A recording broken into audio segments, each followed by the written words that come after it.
2024 الشهر اللي احنا فيه ده اتعمل مؤتمر او قعده حلوه او حفله، وهرجع اقول لك انا ليه بقول لك حفله، عن حاجه اسمها مركز تكوين. ايه مركز تكوين ده؟ مركز تكوين انشئ او اتعمل عشان ينكر السنه ويشكك في مصححين ومجمعين السنه زي مسلم والبخاري، ويقول لك الناس دي ممكن يكونوا اخطاوا، لا هو كمان واثق ان هم اخطاوا في تجميع السنه، والسنه مش موجوده او ممكن ما تكونش موجوده. يعني ايه يا محمد ينكر السنه؟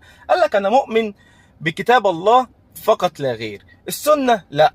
طب يا عم الحديث بتاع سيدنا محمد في خطبه الوداع عليه الصلاه والسلام لما قال لك كتاب الله وسنتي، قال لك الحديث ده برضه ممكن يكون خطا، وممكن يكون تجميعه او مصححينه اخطاوا في تصحيحه. طبعا الكلام اللي قلت لك ده كله انا بس بوصل لك هو مركز تكوين ده كان بيتكلم عليه، وكل الكلام ده استغفر الله العظيم والعياذ بالله كله غلط فغلط فغلط فغلط. هرجع بقى اقول لك انا ليه كنت بقول لك